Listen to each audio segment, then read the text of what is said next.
The man who maneuvered, at least as I understand it, because remember, we have records, we have royal records, we have certain documents.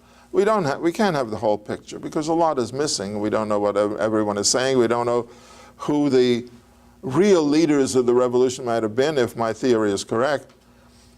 But we do know the man who I believe was the one who maneuvered the reaction and finally got Egypt back on the old track. Not quite, but nevertheless succeeded in abolishing the radicalism of the Akhenaten revolution. And that was a man by the name of Haremhab. Haremhab, and I believe his time is 1353 to 1320. Who is Haremhab? Again, if you go to the museum, you'll see something interesting. Haremhab's statue, he has many statues. One of them, he was very proud of it, was he's sitting across his knees. He has a tablet and a sheet of papyrus and a pen in his hand. He was a scribe. Haremhab was a scribe. And let us assume that he was a secretary in the palace and gradually became very influential. And after the death of Amenhotep III, he became close to his widow, to the Empress Tia. And I think he was always talking and advising her and counseling conservatism, or counseling that somehow the revolution has gone too far. And besides, what has the revolution done? Put these people in power who have no nobility and no royalty. I believe this was his propaganda. And then, of course, Akhenaten returned. Akhenaten had several children, I think 6 daughters and sons. His son was Tutankhaten. Tutankhaten was his son, who changed his name to Tutankhamun. So Tutankhamun, the famous King Tut and Tutankhamun, was the son of Akhenaten. And changing his name was a sign, a symbol. We're going back to the original.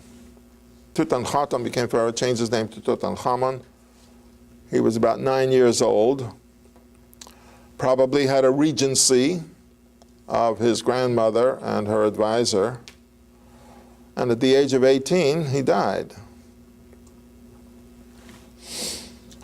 When he died, he was buried in a carved-out section of the mountain in a rather modest tomb compared to the other tombs that we've seen. A modest tomb which had 4 rooms. I mean, when I was there, you could still go in there, and you could see paintings on the walls. Of course, when they buried him with everything. His golden throne, his golden coffin, everything that you could imagine. He was pharaoh, after all. Stuck it all in there, and they sealed the tomb. Every pharaoh was buried with tons of gold and jewels and everything else. Most of the tombs of the pharaohs were rifled. They were opened and everything was stolen. Who stole them? Usually the people who buried them over the course of the centuries. His tomb was not opened until it was discovered by Carter in 1922.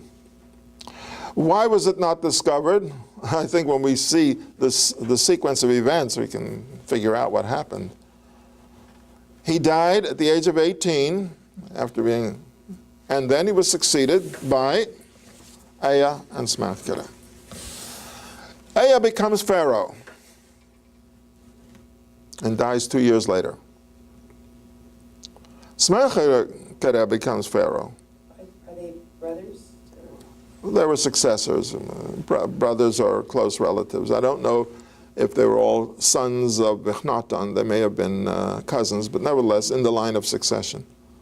So look, Tutankhamun dies at the age of 18. Aya dies 2 years later. Smerkere becomes pharaoh. He dies 2 years later. 1, 2, 3. And Haremhab becomes pharaoh.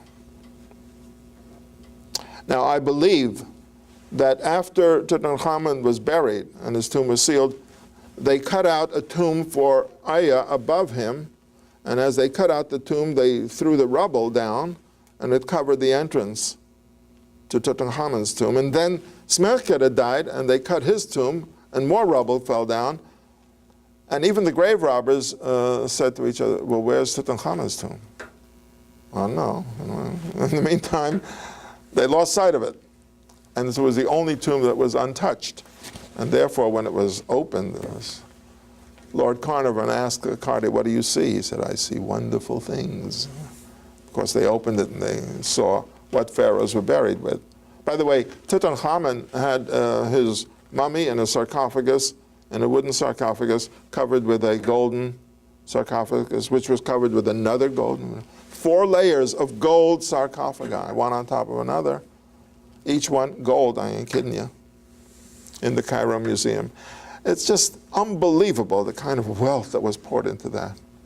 But it's interesting that Haremhab, a secretary, a scribe, arises and all of a sudden he's pharaoh. And when Haremhab becomes pharaoh, that's the end of the 18th dynasty.